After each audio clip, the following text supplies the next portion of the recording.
I want John Jones. John Jones, I respect you so much. Sorry, bro, but I'm coming. John Jones, I respect you so much. Sorry, bro, but I'm coming.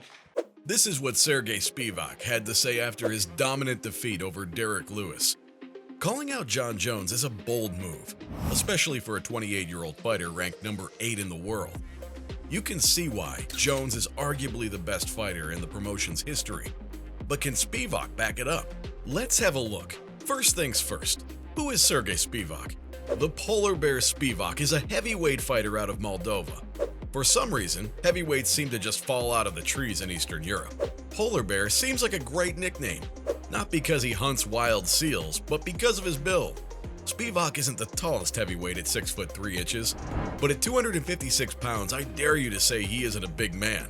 Spivak is very, very strong. His takedowns of big men are wild.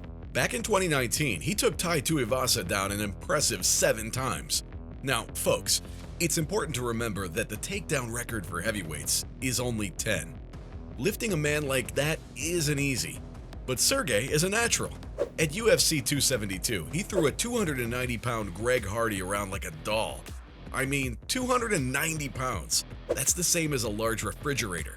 And he did it with style, with a beautiful hip toss just seconds into the fight. Despite fighting with a 40-pound deficit, the result was another impressive Spivak win, beating him hard on the ground for a TKO. Right now, having Spivak on top of you is one of the scariest views a fighter can have. As mentioned, he's extremely effective at putting fighters on the ground, but when they're down, it's still far from over. When he finds a mount, Spivak is very dangerous. Remember those takedowns on Tuivasa? Well, one of them ended horribly for Tai. Sergey managed to get some serious hammer punches on his face, but it was about to get worse. He got a perfect choke. This led to a scary TKO when Tuivasa's arm appeared to be completely limp. Now, let's not forget that Tuivasa is currently ranked number 5 in the heavyweight standings. And that's not Spivak's only fight with a gruesome ending. Having the Polar Bear on top of you is nearly an impossible situation. His bloody beatings on Jared Bandera and Augusto Sakai were a sight to see. The ref stepped in once for Bandera's sake, and once again for Sakai, and it's just as well he did, because those bloody faces were looking really nasty. The Sakai TKO brought him straight into the rankings. However, his biggest fight came on February 5th, 2023. Spivak walked into UFC Vegas 68 feeling pretty good. His opponent was Derek Lewis, a historic heavyweight who was coming off back-to-back losses. Lewis needed this fight badly. Sadly for him, the Polar Bear was in top form. In yet another dominant performance, Spivak took home the win. In Dana White's words, Lewis got manhandled. For Derek Lewis, I love the guy, and he got manhandled tonight. His traditional takedown style and an arm triangle in the 3rd minute were enough to secure his victory. It's not just that he won. Spivak dominated Derek Lewis. The performance was a statement in itself, but that wasn't enough for Sergey. Maybe in an effort to make the most of his improved English skills, he used the opportunity of a post-fight interview to ask for a top 5 fight. When pressed on which fighter he'd like, he went even further. Oh yes, asking for light heavyweight legend John Jones. Wait a second, is this a legitimate call-out? It certainly seems a bit optimistic. I mean, Spivak's performance yesterday only put him into 8th position on the ranking. But we'll look at why he might have said that and what his real options might be later on.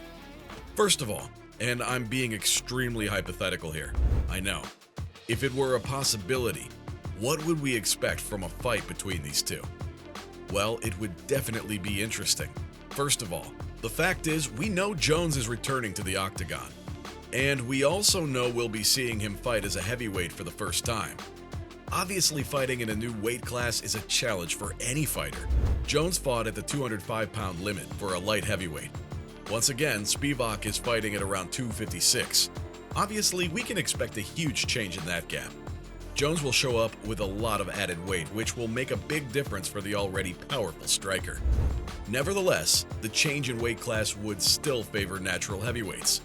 Like Sergey, Jones is also a takedown master, but he will definitely find it harder to pick up opponents like he used to. Jones might get a shock when he encounters hammer fists from a man like Spivak. The weight behind those shots is likely to be very different from what he experienced so far in his career. Also, we can't overstate the fact that Jones has been absent from the octagon for 3 years.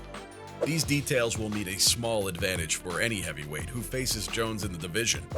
But really, and being 100% honest, let's remember who we're talking about.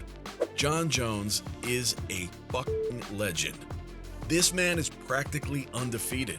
I mean, he's 26-1, and that loss is one of the most controversial decisions of all time. Nobody has won more title fights than him in the history of the UFC. And let's not forget, the main reason he's making the change to heavyweight is that he's run out of light heavyweights to annihilate. Jon Jones is a complete fighter. He came from wrestling. This means even somebody like Spivak would find it hard to get him on the ground. And if Spivak didn't manage to get him on the ground, then things would look pretty much impossible. Jones is an infinitely creative striker, with a huge arsenal of kicks, punches, and elbows. It's hard to say exactly what he is.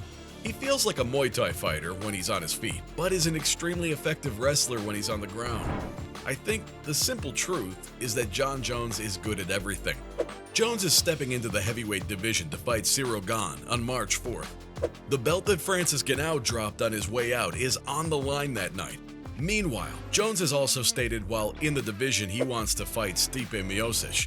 Gane and Miocic are definitely the men who seem to have earned this chance. So anybody who wants to fight Jones will have to earn it by making a name at the top of this extremely competitive division. Spivak may be on the right path with those impressive wins. However, a fight against Jones definitely seems out of the question for now. Sergey Spivak probably knew the Jones fight was practically impossible, but I get his point. If someone from the UFC asks you who you would ideally fight, it makes sense to go for number one. Whatever happens, it's definitely a good way to get people's attention. So who could he fight? Well, there's no shortage of good options. Spivak mentioned the top 5. Interestingly, the last man to beat him is at number 6. A great fighter by the name of Tom Aspinall. Aspinall is currently injured, but the Englishman could be back this year. Revenge for Spivak against Aspinall might be a very good option. Speaking of revenge, I wouldn't be surprised if Tuivasa, sitting at number 5 right now, would like a rematch after the beating he took from the polar bear back in 2019. But of course, I'm not sure Spivak would love that option, seeing as that he already beat him. Who I don't think he would turn away from is Curtis Blaydes. Blaydes is the current number 4 and is an amazing grappler, so entertainment would be guaranteed. Sergey Spivak may have called out Jon Jones, but it looks like he has a few exciting rounds waiting for him before that. What about you? Who do you think should be his next rival in the octagon? Tell us in the comments.